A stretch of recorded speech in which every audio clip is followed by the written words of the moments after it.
One nation one election, एक राष्ट्र एक चुनाव के फायदे और नुकसान क्या होंगे। नमस्कार, आप देख रहे हैं इंडिया नेशन।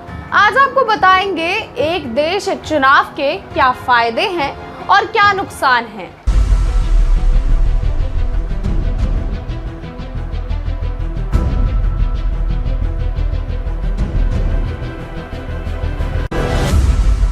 एक राष्ट्र एक चुनाव की संभावनाओं पर विचार करने के लिए केंद्र सरकार की ओर से समिति गठित करने को लेकर एक नई राजनीतिक बहस छिड़ी हुई है।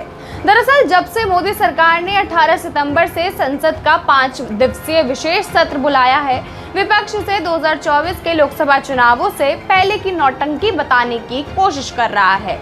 बहरहाल राजनीतिक बहसबाजी से अलग एक आम भारतीय नागरिक को ये जानने का अधिकार है कि अगर एक राष्ट्र एक चुनाव पर चर्चा के लिए पूर्व राष्ट्रपति रामनाथ कोविंद की अगुवाई में समिति बनाई गई है तो इसकी गंभीरता कितनी ज्यादा है।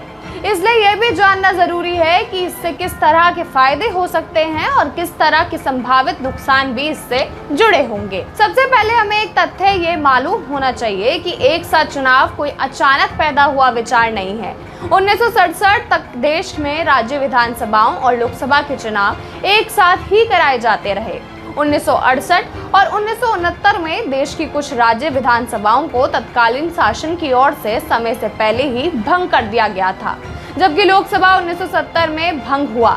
यहीं से देश में राज्य विधानसभाओं और लोकसभा के आम चुनाव अलग अलग होने से शुरू हो गए।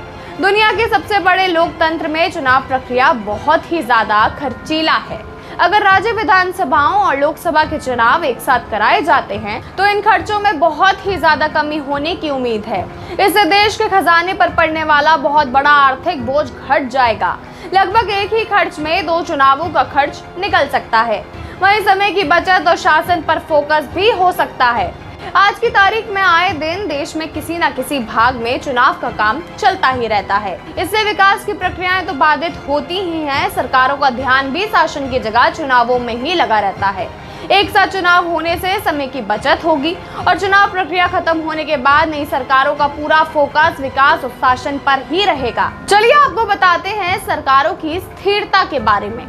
देश में कई बार सरकारों के पास बहुमत सीमित होती है।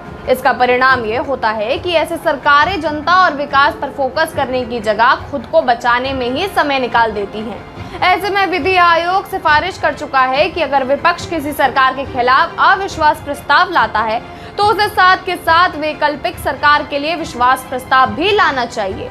मतलब किसी सरकार को तभी सत्ता में बेदखल होना पड़ेगा जब वैकल्पिक सरकार बनने की स्थिति हो। इससे जनता पर बेवजह के चुनाव का बोझ नहीं पड़ेगा। चुनाव निर्धारित समय पर ही हो सकेंगे। चलिए आपको बताते हैं एक साथ चुनाव कराने के क्या क्या नुकसान हैं। चुनावी उपकरणों पर भारी निवेश। ईवीएम और इससे जुड़े तमाम इलेक्ट्रॉनिक उपकरणों की उम्र करीब 15 साल की बताई जाती है। ऐसे में एक बार चुनाव कराने पर इन्हें करीब 3 चुनावों में इस्तेमाल किया जा सकता है। उसके बाद नए उपकरणों में निवेश करना होगा।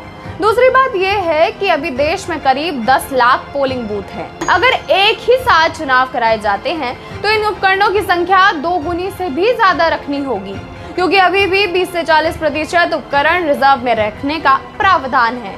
अभी सिर्फ लोकसभा चुनाव ही एक साथ होते हैं, बाकी राज्यों में अलग अलग चुनाव होने से इतने उपकरणों की आवश्यकता नहीं होती। एक अनुमान के मुताबिक इतनी संख्या में ईवीएम और अन्य उपकरणों के इंतजाम के लिए करीब 9,000 करोड़ से भी ज्यादा की रकम चाहिए और हर 15 साल में इसी हिसाब से अतिरिक्त लागत आने की संभावना रहेगी। वहीं अगर चुनावों के बाद कोई विधानसभा त्रिशंकु रह जाती है या वहां किसी भी नई सरकार के गठन की संभावना नहीं रहती तो क्या होगा, क्योंकि अगले 5 साल तक तो राष्ट्रपति शासन नहीं रह सकता। यह स्थिति लोकसभा चुनावों में भी हो सकती है। इसी तरह से संविधान में आर्टिकल 356 का भी प्रावधान है, जिसमें केंद्र सरकार को ये अधिकार है कि किसी राज्य का शासन संविधान के दायरे में रहकर चलाना मुश्किल हो रहा हो तो वह राष्ट्रपति शासन लगा सकता है।